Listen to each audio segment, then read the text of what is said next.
여러분 안녕하십니까? 12월 11일 뉴스데스크입니다. 한동안 잠잠하던 사이비 종교 문제가 다시 불거져 나왔습니다. 아가동산이라는 사이비 종교 집단을 만들어서 신도들의 재산을 뺏고 교주를 따르지 않은 신도 3명을 살해한 300여 명의 사람들이 공동체 생활을 하며 살아가던 아가동산 협동마을. 이곳에서는 정말이지 다른 세상에서나 볼 법한 일들이 일어나고 있었습니다.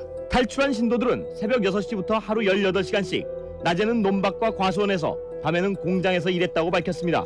쉬는 날도 1년의 신정과 교주 생일 등 겨우 나흘. TV 시청과 신문 구독은 물론 외부 출입과 가정면회도 제한당했다고 증언했습니다. 몰매를 때린다든지 고통을 당하잖아요. 그러니까 막 어쩔 수 없이 죽을 힘을 다해서 하는 거예요. 사람들은 밤낮 없이 일을 하며 일상생활을 통제당했고 이들의 우두머리인 김 씨는 아가라고 불리며 마치 신처럼 모셔지고 있던 거였습니다. 아가야께서 이 땅에 오시옵소서. 오 아가야여 영광을 받으소서. 공개된 내부 행사 영상에서 김 씨는 왕관을 쓰거나 화려한 드레스를 입은 차림으로 나타났고 사람들은 그를 아가야라고 부르며 울부짖었습니다. 사람도 빠져오지 원전이 못하는 그런 자가 없습니다. 사랑의 역사요. 백발의 노인들이 얼굴에 연지곤지를 찍고 색동 저고리를 입은 채 춤을 추는가 하면 임산부 차림을 한 남성들은 산고를 겪은 뒤 낳은 아기 인형을 바치는 연극을 선보이기도 합니다. 10편이 넘는 연극 무대의 주인공은 항상 김 씨였고 연극은 아가동산의 역사를 설명하는 내용으로 채워졌는데요. 본인이 아기이기 때문에 어떤 짓을 해도 죄가 되지 않는다는 주장을 펼쳤다는 김 씨. 그는 지도자의 폭력 혐의로 와해된 한 교회 출신인 것으로 드러났습니다. 김 씨는 지난 70년대 말 전북 이리시에서 신도들과 나체 춤을 추는 예배 의식으로 무리를 빚었던 목사 이모 씨의 수제자인 것으로 알려졌습니다. 속이 비치는 얇은 잠옷을 입고 유행가를 부르는 김 씨의 예배 의식은 바로 이 목사의 영향에서 비롯된 것으로 보입니다. 우리들 몇 사람을 데리고 와서 큰 참당 신나라를 만들어서 왕국을 만들어서 그렇게 하면 내가 갈 테니까.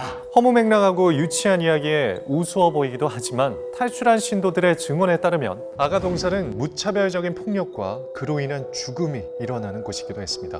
신도들은 1982년 경기도 이천에 세워진 아가동산에서 총 3명이 목숨을 잃었다고 말했는데요. 1987년 7살밖에 되지 않았던 최모군은 아가야가 싫다고 말한 이유로 돼지우리에 갇힌 채 일주일 동안 아무것도 먹지 못했고 모진 폭행을 당한 끝에 사망했다고 합니다. 그로부터 1년 뒤에는 과수원 관리자였던 윤모 씨가 사망했고 21살의 여성 강모 씨는 김 씨의 아들과 사귄다는 이유로 여러 명에게 폭행을 당했고 목숨을 잃었다는 증언도 있었죠. 1996년 아가동산을 탈출한 신도들의 진정서를 바탕으로 검찰의 조사가 시작됐는데요. 사건의 중심에 있는 김 씨는 수배된 지 약 열흘 만에 자진 출석했고 얼마 지나지 않아 결정적인 증인도 나타납니다. 바로 사망한 피해자들의 시체를 직접 묻었다는 포크레인 기사 윤 씨였죠. 시신은 어디서부터 가져와서 어디에다 묻었죠? 그건 저쪽에 있는 회사 방에서 가지고 와서 여기다가 이제 묻은 거죠. 윤 씨의 증언 이후 시체 발굴 작업과 현장 검증이 진행됐고 검찰은 주범 김 씨 외 10명 그리고 관련된 4개 회사를 기소하며 상황은 빠르게 흘러가는 듯했는데요. 특정한 그 사이비 종교 집단에서 거의 공개 처형 형식으로 살인 사건이 이루어졌기 때문에 상당히 많은 목격자들이 있습니다. 그런데 얼마 후 포크레인 기사 윤 씨가 자기가 한 말은 거짓이었다고 진술을 번복한 뒤 달아나 버렸습니다. 검찰은 윤 씨가 매수됐을 가능성을 주장했지만 김 씨의 변호인은 경찰관과 함께 있는 사람을 어떻게 매수하냐며 부인하는데요. 이후 수상한 정황이 드러나기도 했지만 윤 씨는 그렇게 자취를 감추고 맙니다.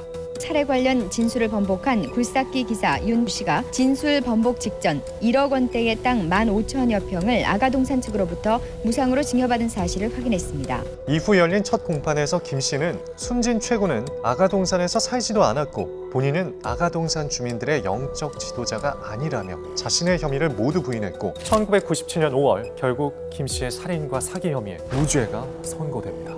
피고인이 최군 등을 집단 폭행한 사실은 인정되지만 살해의 동기나 뚜렷한 물적 증거가 없기 때문입니다. 재판부는 이와 함께 김 씨의 지시로 최군 등을 폭행 안매장한 6명에 대해서도 무죄를 선고했습니다.